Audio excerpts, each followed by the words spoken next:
So recently I was watching this show called Daredevil based on the comic book character of the same name. And basically the premise of season 3 is that you have this guy, you've got this protagonist called Matt Murdock. He's a very incredible person, like selfless, defends the weak both as a lawyer and as a vigilante. He takes down criminals. He fears the Lord, he's a Christian, he's got good friends, he's compassionate to the weak, he has over 1,000 power in Rise of Kingdoms. However, as any Daredevil fan would tell you, much like a Spider Man fan, everybody wants to be like him, but nobody wants to be him because his life is essentially the embodiment of the Suffering Olympics.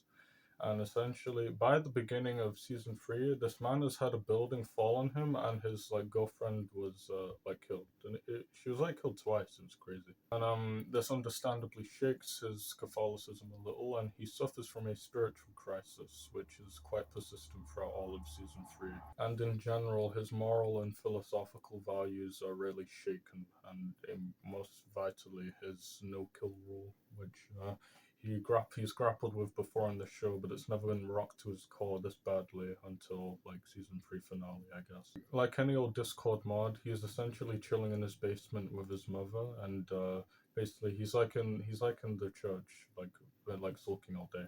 And there's this one scene where he brings up the good old Book of Job, where he's kind of just wants to release his bitterness out to God. The premise of the Book of Job is that there is a righteous man similar to Matt Murdock who is blameless and upright, if I were to quote scripture. He fears the Lord, he sacrifices, he respects people, and he does right by his family. And God responds kindly by destroying everything he has. He murders his family, he sends him homeless and into emotional spiral. And Matt makes the fairly obvious connection between this story and his own. And yeah, he is very resentful towards God, essentially. However, the key difference is that Job remains faithful, whereas Matt initially denounces God and screw it, I don't need the guy who created me and continues to feed me every day. And yeah, Daredevil season 3 is a very excellent season of comic book television, one of my favorite ever. And yes, I have a ball because yeah, autism, and I like to have things in my hands paused. Yeah, it might become distracting. So, as a Christian myself, I enjoyed the show, and it has Christian values, and obviously the protagonist returns to Christ by the end of the season. And I'm not saying that watching this really made me challenge my faith, as I'd previously done studies on Job and the problem of evil, and I've seen many very enlightening video essays and articles surrounding the problem of evil, and I'd say my faith is relatively intact. But it did get me thinking, especially because of some unfortunate personal circumstances that were coincidentally around the same time. I thought I would have a look at some of the most common criticisms of the Book of Job as well, because it's very interesting. And I think it's good to invite I think it's good to invite the criticism of your beliefs, because you'll become stubborn and very close-minded if you don't discuss things and stuff like that. One common r/atheism thread I see thrown around that is quite messed up, that God would allow the Satan, the enemy of the Bible, very king of evil, whatever, he would allow him to essentially rule the earth and leave all his creations to suffer under his influence, and then possibly suffer for eternity afterwards should they succumb. And and on a more personal level, in the book, in the celestial courts, God does allow Satan to take control over Job's life, and because essentially, Job is an awesome guy, but Satan protests God because that's kind of his whole thing. But yeah, he tells God that Job is only faithful to you because of your gifts to him, because you continue to reward his faithfulness, and should that all be taken away, he would denounce you just the same. And God, instead of smiting Satan for idiocy and blasphemy and a combination of the two, is sure, go ahead. And he gives Satan the mod perms, and then yeah, Satan kills all the family and stuff. But I don't think I've ever seen a problem with this, and for one particular reason. As I said, smiting Satan instantly and instantly quelling all rebellion was perfectly within God's power to do. And bear in mind, this is a public uh, challenge. Satan obviously disagrees with God's authority in the way he rules things, and this is like in the big town square where they're like challenging like the mayor or something, and all the angels are witnessing this exchange, and God and Satan, they both know this. And the thing is, God is all knowing. He understands everything. He created the core and the thing they're arguing about, and he created the arguers. Like he understands everything, and he is objectively correct. So it is within all justification for him to just like destroy all opposition, and retain his like power and understand why the ball's back. So he could just sort of like follow his plan through, so like without any like opposition or queries. But he doesn't. He allows his children to make their own mistakes. He allows his child to see their philosophy through and to learn themselves rather than enforcing it by force. I don't know. And I think that is very special to me because this is a very telling moment for Yahweh's narrative character. That is a very understanding and merciful and patient father to me. And even though it seems like he's playing with people's lives in these big celestial games, practically proportionally, our earthly lives are 0% in terms of our entire existence because of the eternity within heaven. And even though that might seem insensitive, math doesn't lie. And regardless of the suffering that Job endured, as Paul tells us in Romans chapter 8, verses 18, the pain that you've been enduring cannot compare to the joy that is coming. I'm pretty sure that's a popular paraphrase, by the way, but I don't know. I should probably start scripting these. I feel like this also addresses another thing where obviously Christian the church priest will tell you that Job's suffering was for character building and it's because of God's plan, and then the atheist will ask, how's that fair on Job's family and stuff, like what did they do to just be randomly killed? And the thing is, like, what the thing is, I actually think atheists are undermining the brutality because God didn't specifically allow the killing of Job's family. He allowed the eventual killing of Job, all of his ancestors, every war, every murder that has ever happened. God kills everybody. So when Scripture says, God allowed this death, it's not like a special intervention of specifically killing. It's just like that's just obviously like the Bible's history. That's just kind of what happened, and there may have well been a man named Job whose family just happened to tragically die in an accident someday. And the point of the author is to show the narrative behind these events, because it's not like the and because via sheer circumstance, there was eventually bound to be like this circumstance would play out eventually, basically. So I think when you reframe it, it's more like it's more understandable what it's supposed to be, and also because our lives are proportionally longer in heaven. So that's like Ecclesiastes is all about how this life is meaningless, by the way, and it's like the book before this in King Solomon's wisdom collection. So very interestingly, though, the thing is, the whole point of the Book of Job is to tackle the age-old question of why we suffer. Why did Matt Murdock suffer despite everything he did? And why do people like Job, why do people like Noah, why do people like John the Baptist, why did they suffer so terribly? The elephant in the room is, of course, Jesus. Like what, why does why can't we just have like the karma system? That sounds like a better religion to me. And the book like kind of doesn't answer this, but it kind of does. The thing is, there's no definitive like this is the verse that explains it. The thing is, if I'm honest, God kind of does a bit of a cop out because he's like, it's so big you couldn't possibly understand. But I still think there's something profound about that. God hosts the Take the Child to Work Day, and he gives Job a vision of the cosmos, and he explains to Job how much intricate planning and organization even the journey of a single grain of sand on one beach takes. How every single star in the sky serves a unique purpose in the dimensions and the creation of the world of the universe which follows laws and causality that we all depend on. And I think that there's something very special about that.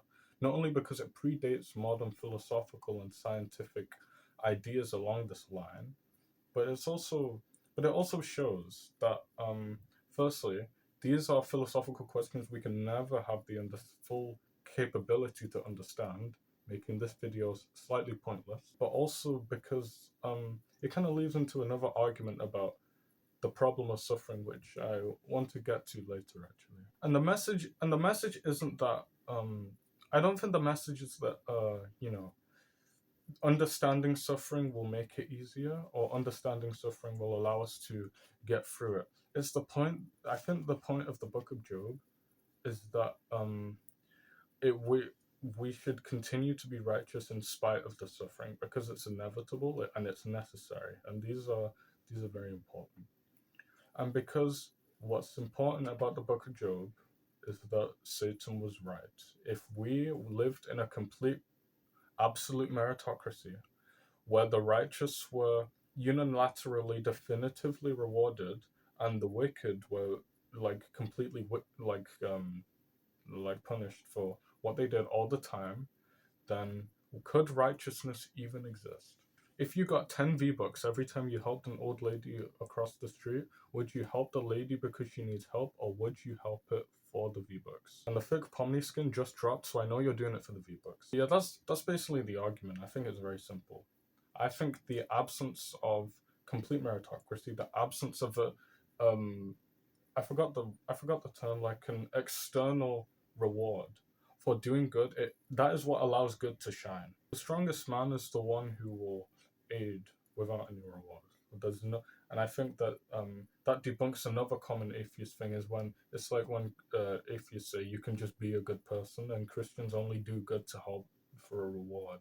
And that they like atheists, they really like to they just use them both, like they just backpedal onto either one depending on the convenience of the current situation. The thing is, the Bible actually did offer the concrete answer to why suffering existed, like way back in Genesis, and it's the garden. Like humanity lived in the heavens until we sinned, and now we're in the mortal world full of disease and pain and husband hotel. However, I use the pronoun we very deliberately.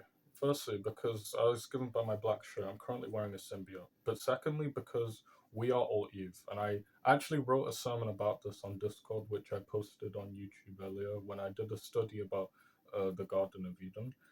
I truly, definitively believe in my heart that everybody would have eaten that apple, and I won't elaborate on this because of pre-aforementioned sermon.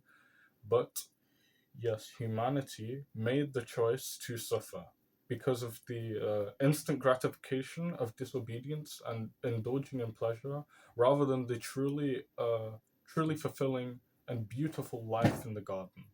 Because that's how that and I don't think anybody can deny this. All humans, exactly, we all do things for the quick rewards, the quick pleasure, knowing that it will harm us in the long run. That is fundamental to the human experience. I think it's a truly universal thing. And I think that there's other reasons for this, but I do think that we are all Eve. And it's not Eve's fault inherently, her as a person, but just the nature of being created as a sentient, intelligent being with wants and desires and free will.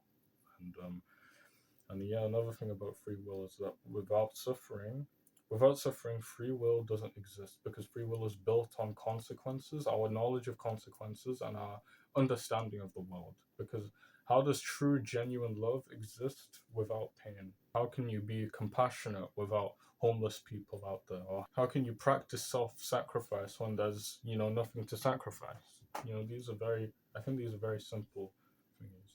Recently, Bible Animations, they dropped a banger, right, about the problem of evil, and I'm quite jealous because you watch that later, basically, like it's just way better. May I present to you the ball of yarn argument? Essentially, suffering sucks, and we all know this. So if I were God, I would remove all suffering. Nobody would have to get hurt. We would all play League of Legends all day, and there'll be no pain, there'll be no disease, there'll be no cancer. And let's stick with cancer for an example. This is the possibly the most horrendous enemy, unilaterous enemy that humanity has ever faced, and it is the. But I would argue cancer is one of the worst spiritual crises that, or the instigators of spiritual crisis that religious people can go through, because it is meaningless, it is unavoidable, like, well, I mean, it's avoidable, but whatever. It's faceless, it is motivationless, it is just evil incarnate, it is destruction and death. And essentially, so let's say I became, God for a day. After creating infinite shadow plushies for my throne in heaven, the second thing I'm gonna do is I'm gonna remove cancer from everything, right? And so basically, no one suffers from cancer. The world becomes a better place. Now the problem is that in destroying cancer, I've completely unraveled the biological system of cell growth, cell multiplication. That is the core of life itself. And that's a little bad. I can go on to another examples, because maybe I fell over yesterday and that kind of sucked. So when I became God today, I'm going to remove gravity.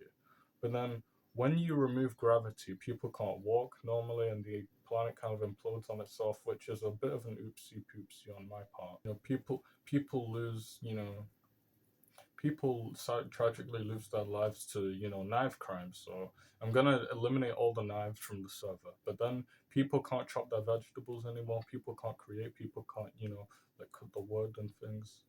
And speaking of wood, people, there's flames and like fires and things that are destroying people, but then how do we warm ourselves? How do we tell stories of around the campfire and stuff? And these are very shallow examples, and when we get into the nitty gritty, you could find um I guess suitable like workarounds for this, like little legal loopholes, if you will, to continue with the Matt Murdock analogy. But the main point is, and this is why you should watch the Bible Animations video, to remove suffering is like unraveling a whole ball of yarn that is the universe, and that is how the universe works. The laws of physics, the laws of causality, everything that allows us to experience pleasure also allows us to experience suffering. And when you remove one key substance, and secular science also corroborates this, by the way, everything is fine-tuned to be exactly the way it is, and all small minor influences to the cosmos and the balances of chaos in the universe, they will unravel. The universe will implode on itself. And God carefully constructed this world. He took 6 entire days, and that's assuming you're a creationist, like a literalist. God spent ages, let's just put it like that. He spent ages designing this perfectly. Like, it is clockwork in the very literal sense. Everything is the exact way it has to be to give us the greatest fulfillment of human existence. And I think that obviously there will be people that ask, why don't you just create it differently so that we are all, like, just happy constantly? But firstly, that is a horrifying reality in my opinion, because that's like Ba Sing Se type vibes.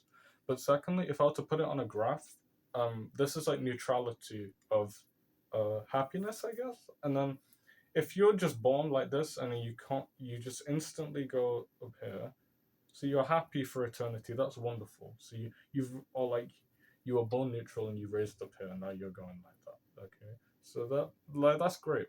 But then there's a difference, because this is the world we live in. Because you can go like this, you can get into depression, and then you can also rise up to happiness.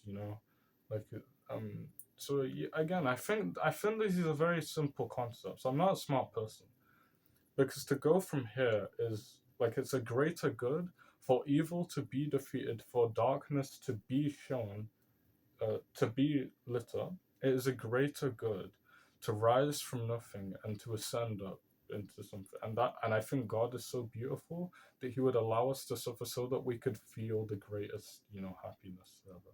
Many Eastern religions are very beautiful. They understand this as well, because you don't understand what a beautiful apple is until you've eaten a rotten one. You've never, you don't appreciate the laughs as much without crying, and the happy moments you had.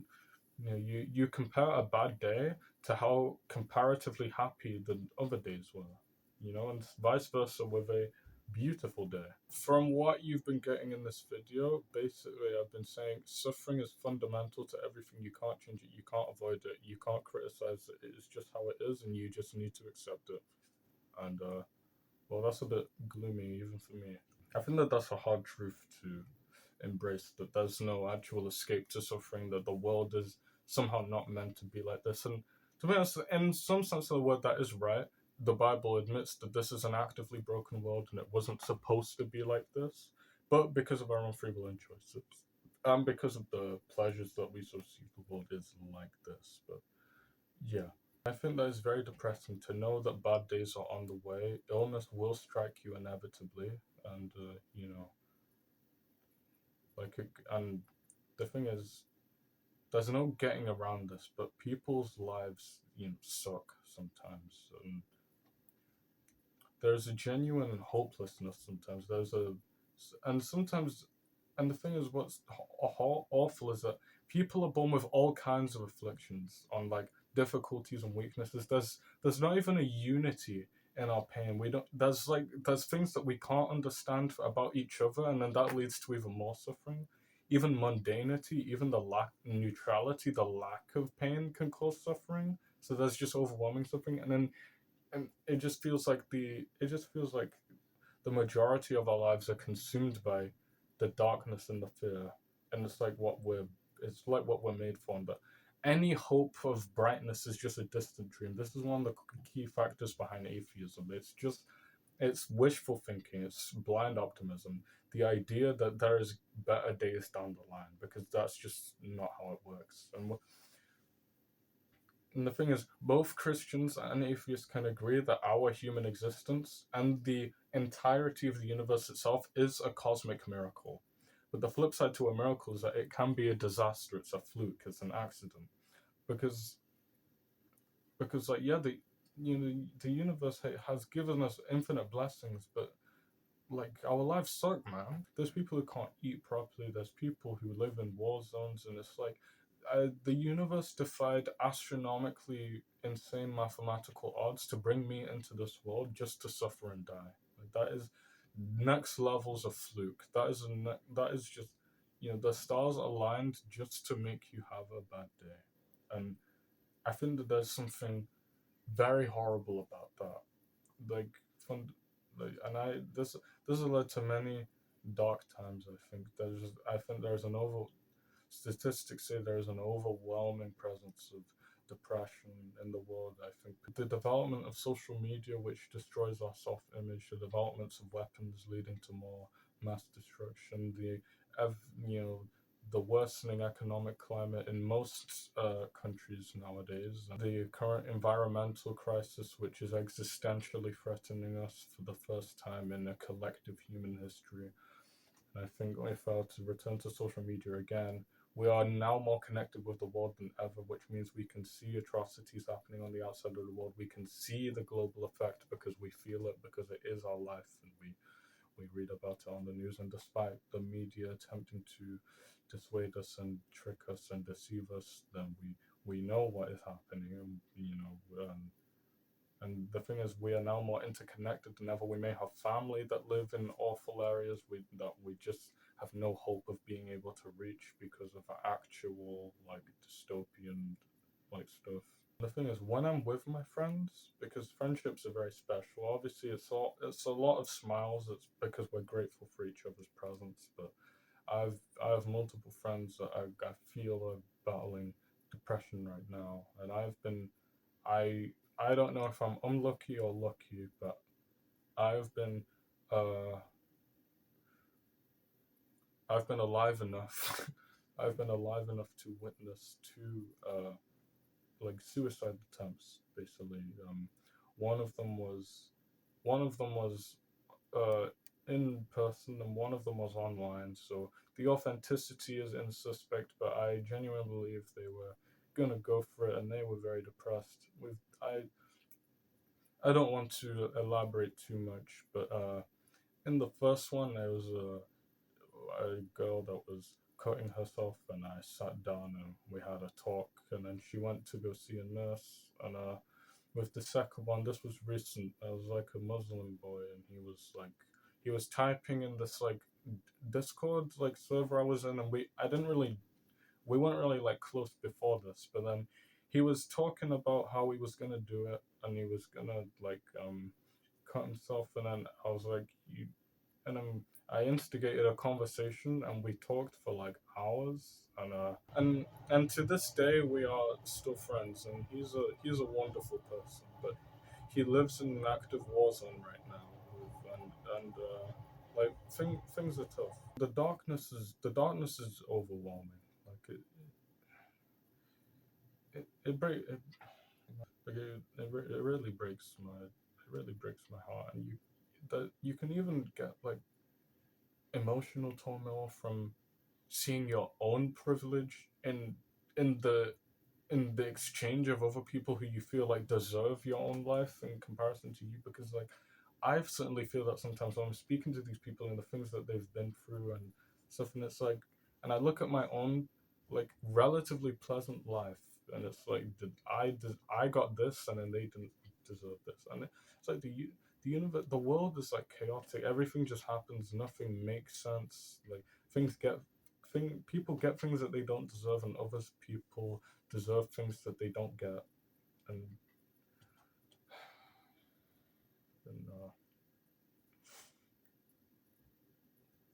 and I've been recently trying to like help with suicidal people, and like there's in a few Discord servers I'm in, there's venting channels, and I try to keep notifications on to talk to the people there, because suicide, there's obviously many forms of like death that can occur, but suicide is especially terrible for me, because it is the world itself as an enemy killed you. Like the universe, the cruel hand that fate has played you, it overwhelmed you so badly that it forced you to quit. And personally, I do a thing where basically when I wake up, and every time I eat, drink, brush my teeth, or like have a shower, go to bed, I do a gratitude prayer to the Father. And one I think that one way to contextualize gratitude is to um do a thing called the Suffering Olympics that I see online, and I quite despise, really. I'll see a thing where like, even like earlier I brought up the example. I'll see a like very stupid question. It's like, who suffered more, Peter Parker or Matt Murdock, or who negs in terms of suffering? And it's Kratos versus Guts, and it's like, can you go outside? In all seriousness, I've tried to like reframe this idea into making me feel grateful for things. So it's like, maybe my dinner sucks, but then there are people who can't, like people who don't have a dinner in front of them this evening. Maybe currently in pain right now, but there are people who have chronic pain that deal with pain worse than this all the time. Maybe I hurt my leg, but then there's people who can't walk. Maybe I'm underweight and deal with nutritional disabilities, and maybe I'm autistic. There are people who don't even have control over their own brains, or people who can't even control their facial muscles. Maybe I have the worst taper of all time in the minute, but there are people that are bald. Maybe you're not as rich as others, but then there are people that like are currently on the run from the police trying to earn a living. Maybe your data's being stolen online or whatever, and you feel anxious about that, but then there are people that are under daily risk of being killed because of the color of their skin that they were born with. I don't mean to denounce your suffering, but I I don't mean to denounce your suffering. I think you need to put things into like perspective at times. You should never deny yourself that you were in pain, but there's a flip, because for every misfortune you suffer, there are infinite things that the universe is blessing you with right now. Take one walk in a nice area. You look up at the sun, the clouds, the oxygen that is constantly working to keep you alive, to keep you in your dreams. There's a ground underneath you to support you. You're wearing clothes that help you warm, that cover your dignity. There is an entire ecosystem that is specifically targeted for you, to help you feel better, to help you get about your day in the most optimal, efficient way possible. And I think that is very special.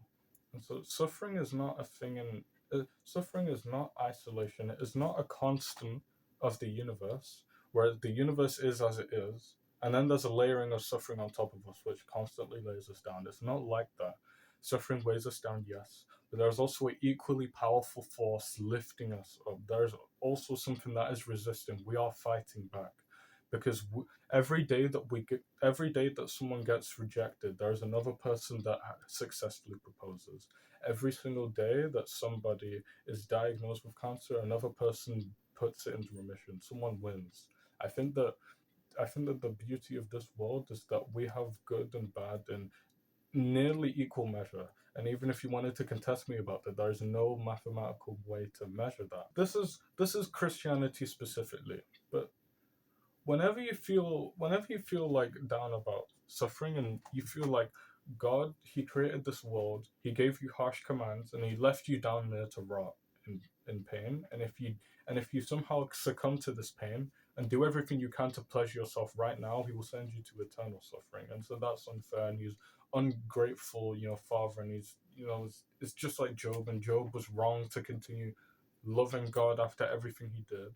Remember remember the cross, and remember the humble Palestinian rabbi who came down. He did right, he respected others, he fought against injustice, he prayed, he performed miracles in God's name, and he forgave his enemies, he loved everyone he met, and he died the worst horrific execution possible in that place and time.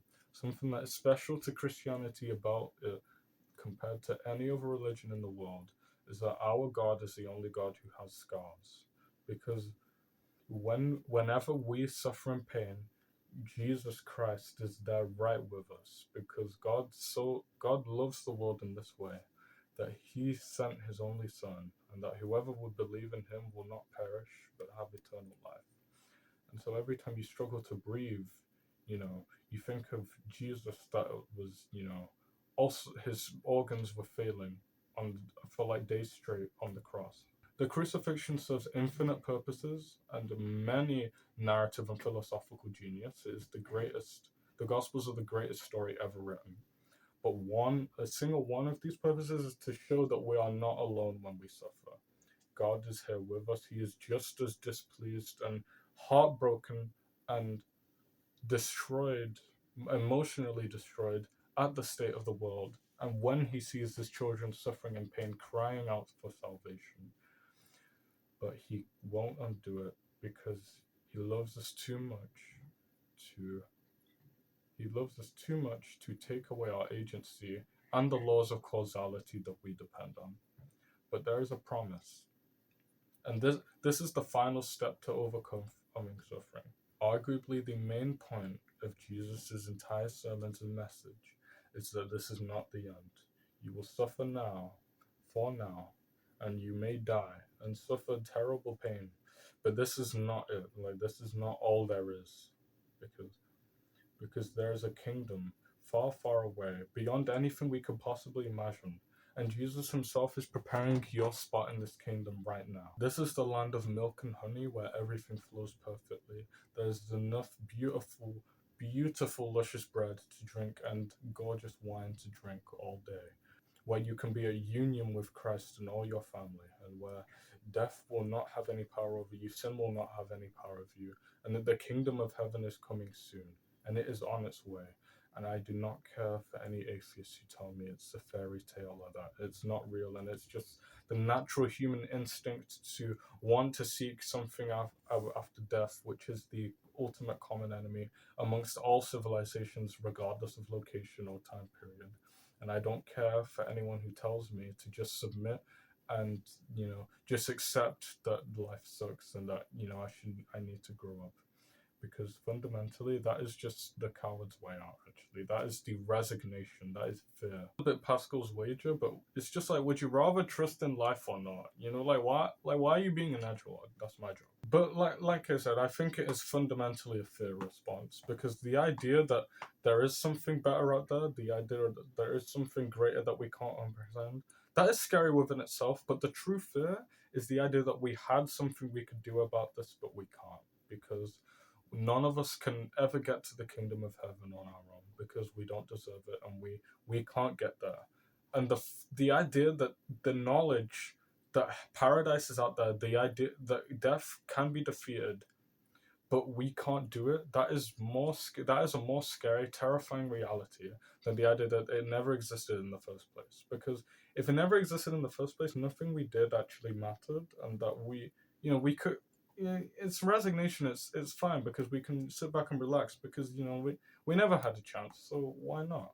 We can just earn money and sleep with people and drink alcohol until it's over.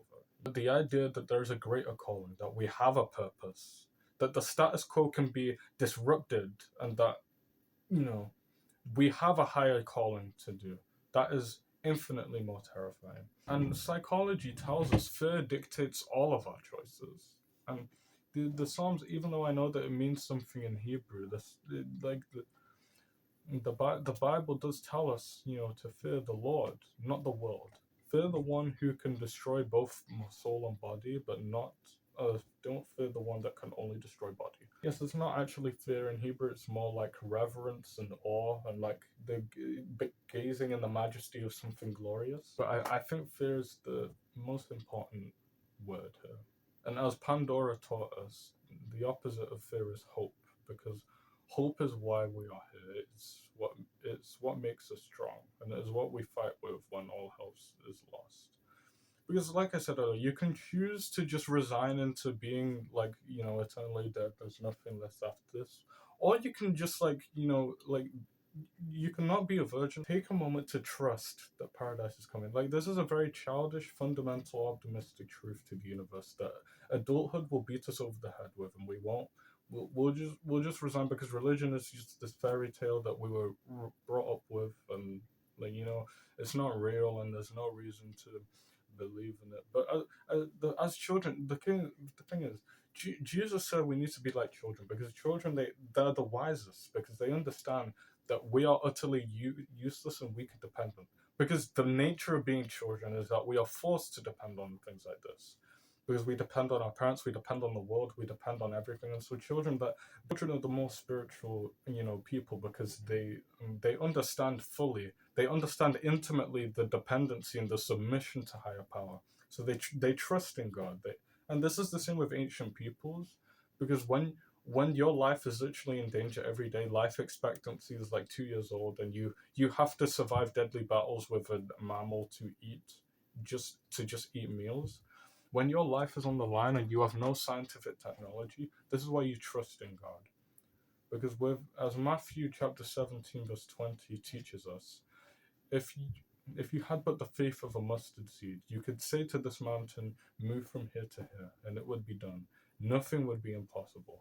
This is why the Old Testament people, they could perform the miracles. This is why people don't do it anymore. People can't split this anymore because we depend on technology, we depend on modern development.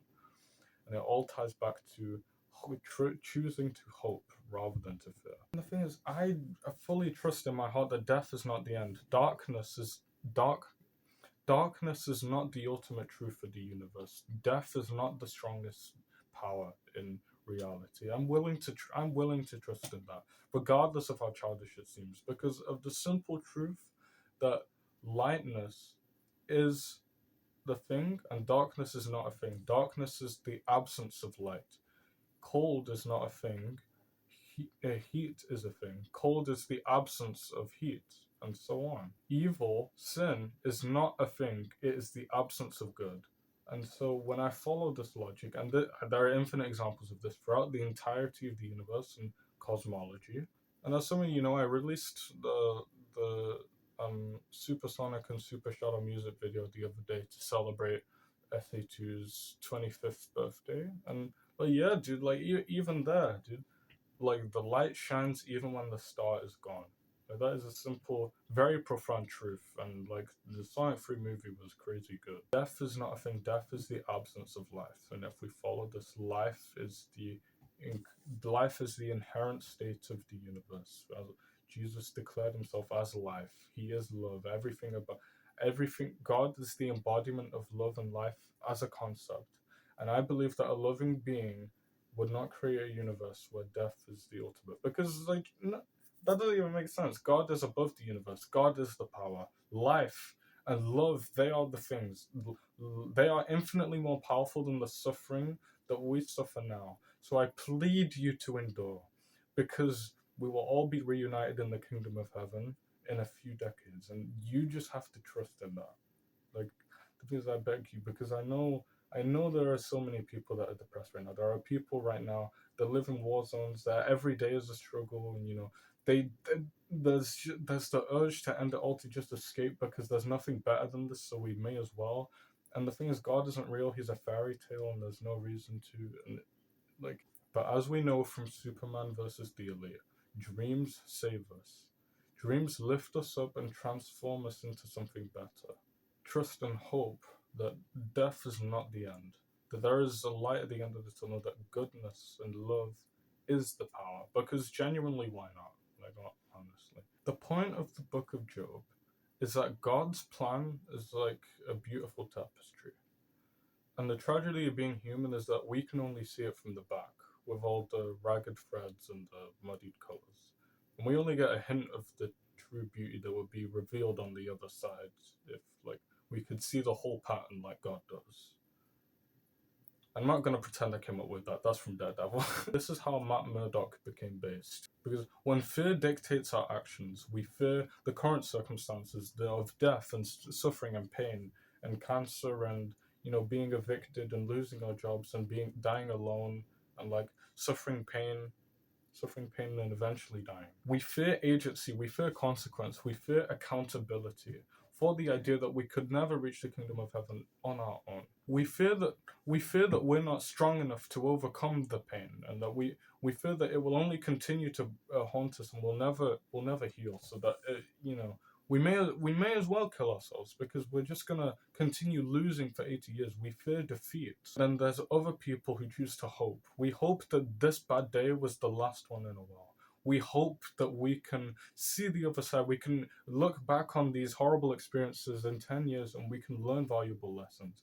We hope that the tapestry was actually beautiful on the other side, and that it taught us things that would be valuable, and that it gave us unseen benefits at the time that will change our lives and change other people's lives in 20 years. We're willing to hope that love is the ultimate constant of the universe, and when we invest in that, we will be rewarded later. We hope in the idea that an obscure Nazarene from the first century was killed on a cross, but then rose again with no explanation, and the body disappeared, and that he will come again to save us all from death. And because we hope that death is not the end, we hope that love and life will truly win. And when you begin to read the Bible, you begin to see life in this way. You begin to practice gratitude. You begin to practice gratitude for everything that the world has given you. You begin to keep Jesus' commandments. You begin to study. You begin to connect with others' emotional experiences, and help people through the suffering.